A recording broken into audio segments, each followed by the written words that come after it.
Hey everybody, Jeremy here. So today I got myself a grill, and boy, what a grill it is. This is from Monument Grills. This is their Mesa grill. It is the 415BZ model. And they sent this to me just in the nick of time because we just got past a really bad series of storms. And today it is nice, it is bright, it is blue, it is warm, and I get a chance to test out this here grill. Now, you can find it on their website or you can find it on Amazon. And I'll have links in the description to where you can find them. Now, cool thing about this grill is you got yourself 4 individual burners and you have this dedicated broil zone here as well. And this entire package here, it came shipped in a box that was around like 100 pounds. So I did have to assemble it. And assembly is not something that's difficult to do, but it will take some time. It took me, I didn't time it, but I'm pretty sure it was over an hour for me to put it together, just from the ground up, from putting on the wheels, the doors, everything on the inside, wiring up what needs to be wired. Don't worry, it's really just plugging a couple of things together and you'll be good to go. And I drug it out here all by myself, no help. So you can do that as well. So like I said, it's got these 4 burners here with the dedicated broil zone in the middle. You also have this warming rack on top. So when you're finished cooking your food and you don't want to take it off because you got other things that's not done yet, you just put it right up here so that it can continue to just be warm. And then when you go over to this side, you have another place that has another burner where you can, I don't know, make like some sauce or something, keep that nice and warm, or maybe have some eggs, whatever you want to do. You can cook it right here. So grab yourself a nice pan or something, stick it right there. You can cook here, and then you have all of this space here to work with as well. Now, this is a propane grill, which means that you don't have to plug it in anywhere, but at the same time, you do need to get yourself some propane and propane accessories, maybe. So you look here at the bottom, down here is where you're going to put the propane tank. Now, if you've never dealt with propane before, if you've never purchased a propane tank before, it's really easy to do. It's nothing to worry about. I got this propane tank from Walmart because it was the cheapest price and it was around less than $60 for this 20-pound propane tank. All you gotta do is just go to customer service, tell them that you want to buy a no exchange propane tank for around $60. They'll go and have you pay for it right there at the customer service line. Someone will come out to the cage and they will get you the propane tank. And there's other places that are self-service, so you don't even have to talk to a person. You can just go right up to the kiosk and just tell it what you want, and then you can just get the tank yourself. But really easy to put it together. It's like plug and play, so you don't have to worry. You have this hose here that you simply connect to the propane tank and you tighten it up nice and good.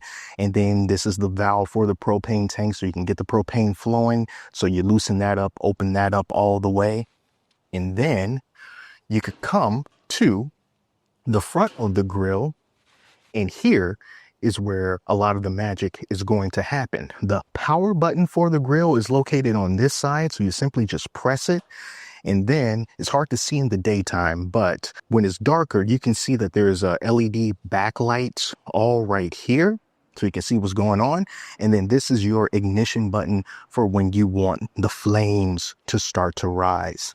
Now, I have not yet cooked on this, but I am going to. Now, in order for me to start, I need to first do a burn in. And the burn in is just a process where you get everything nice and hot, and it's going to burn off any of the manufacturing residue or any stuff that might be on here that you don't want on your food. All right, so I'm going to have to do that. Let's do that now, actually. I'm going to go down here, turn this off, and I'm going to turn on the propane just by twisting this knob all the way. So now it's all the way open. Close it up. And then I'm going to light all of these burners. So basically, I'm just going to push it in and turn it to the hottest position. And then hit this button to ignite. And we are off, and everything is good and flaming. Now, the flame is hard to see right here because it's the daytime, but I can hear the flames and everything is nice and getting nice and hot. So I need to now just close this down and then just let this run for about 5 minutes while it does that burn-in process. Then I'll be good to go. By the time this is done, the little thermometer here, the analog thermometer, should get up to around maybe about 600 degrees, and that would definitely be good enough. So that's cool. So I'm just going to let this burn in, then we'll come back and start cooking something. All right, so I got 2 big chicken leg quarters I'm gonna put on here for the very first cook. Here's my temperature. I am hanging out at about 450 degrees, and I also got 2 of these burners on. So I think I'm just gonna turn this second one off, open this up, and the only one that's on right now is the one to the far left. This one is red because it's active, but the others are blue because they're not active. So I'm going to put this over some indirect heat, about right there or so.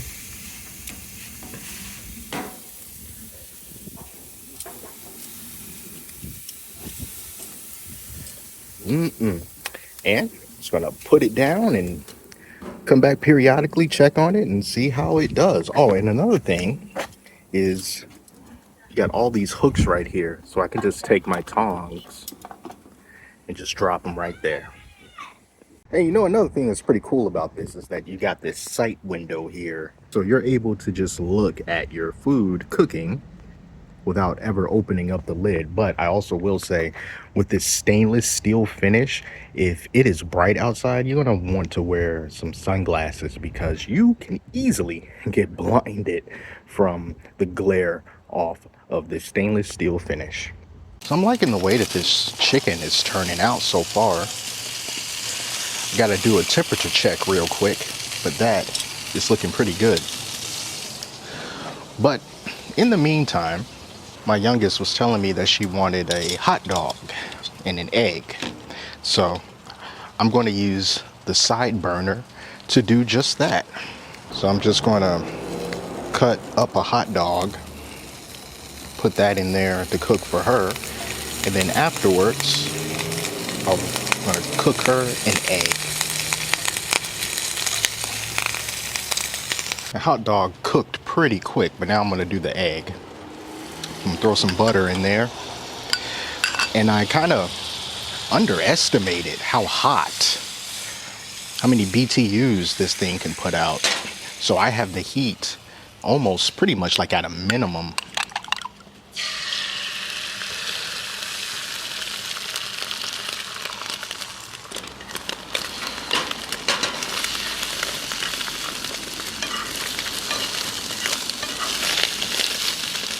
That's pretty much how she likes it. So now I'm going to turn this off.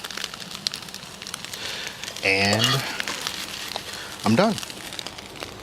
All right, so the clouds are starting to take over, but doing a little temperature check of this chicken here, I am above 165 degrees. This one is at like 185.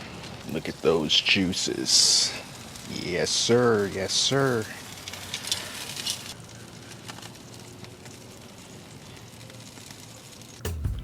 Let's take a look at some other things that I cooked on this grill, including some bacon that I put in my cast iron skillet, and it crisped up really, really good directly over the flames. And then later on that day, I got myself some corn on the cob as well as some chicken thighs with the skin on. And I got those corn cobs directly over the flame so I can get that nice char on them.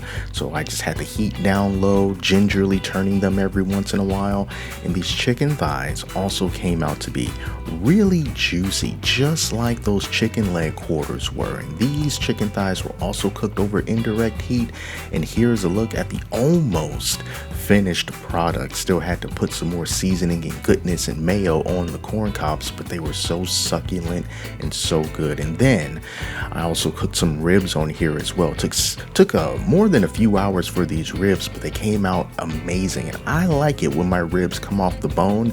And this one, well, it certainly did tear off the bone nicely. And then we've got burgers. burgers you have to do on the grill, I did this mostly over indirect heat, but every once in a while I would flip it over to the direct heat just so that it can be kissed by the flames a little bit. And just like the chicken, the burgers were really juicy, really good. So after you've done all of that cooking, you're going to have to clean this thing. Now, when it comes to cleaning some of the grease and stuff that gathers inside of the grill, around the backside, they got this long slide in and slide out tray. And in here is basically like a grease trap. This is where all the drippings are going to go. And this whole thing is just sort of angled so that everything is going to drip and it's going to go down towards this open area here. And then that is where you place your grease trap. And then everything else is just going to get right here on the top of the tray. And when you want to wash it, you can either hose it down outside or you can take this inside to wash it. And the benefit of it being shaped like this is even if you have like a regular sink, you don't even have to have like a big farmhouse style sink, just a regular sink that has two basins, one on the left and one on the right. You can just sit this down slightly offset from the middle. And when you're running your water in here, it's just going to flow right down, so you don't have to worry about getting water all on your countertops or this becoming overfilled and spilling everywhere, because everything is just going to flow straight down. So you clean all that up and then you can take it right back out here to the grill. Let's slide it right back in and then you're good to go. And when it comes to cleaning the grates, that is something that you can also do inside if you want to. These grates aren't very wide, and as you saw earlier, there's 1, 2, 3 of them. So it's easy enough to clean these in the sink. But if you don't want to do that, you can just clean it right here on the grill itself. I got myself one of these Scrub Daddy grill brushes. This one does not have like nylon bristles or metal bristles. It's just safer that way. And for something like this, you can just put it in cold water or ice water, heat this up until it gets to like 300 degrees. And then you can just scrub all of the little bits and pieces right off of here. And I know that some people like to just crank this up until it's like 700 degrees. And then it's basically going to turn whatever you have on these grates to ash, and it'll just be burned away. So, it's really however you want to do it. Though I do recommend that you clean it regularly, just so that you don't have so much grease build up and, it's the potential to have massive flare-ups or even straight up fire. So just make sure that you clean it every once in a while at least. So yeah, I've been having such a great time grilling on this thing. I've been grilling on it every day since I've gotten it. And I love the fact that I have so much space here. I only have a family of 4 and 2 of them are just kids. So it's not like I need to cook a ton of food all at one time. So for me, this is something that will just kind of grow with me over time. And I love the fact that I have the option for this broil zone here so that I can put meats on here that don't necessarily require indirect heat, like those pork steaks, for example. I can just put them right there. They get a nice sear on them, and then I can just move them over to some indirect heat if I want to later. I love the fact that that's there. I love this warming rack right here. I usually put like bread, buns, something up there to get toasted while the rest of the food is cooking. And it's just dead simple to use.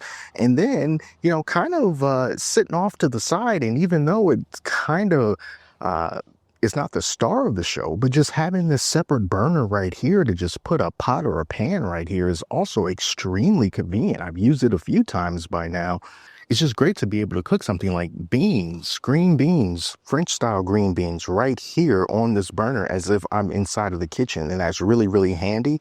And then also having these little hooks right here to hang some tongs or whatever it is that you might have that you can hang, you can just stick it right there. And just the operation of this grill is just dead simple to operate. It heats up so fast. If I want to get this thing up to 700 degrees, it's less than 10 minutes. I would say it's probably closer to maybe about 7 or 8 minutes to get this thing all the way up to 700 degrees if you have all of these burners going. And if you need it to get that high, you know that you don't have to wait too long to do it.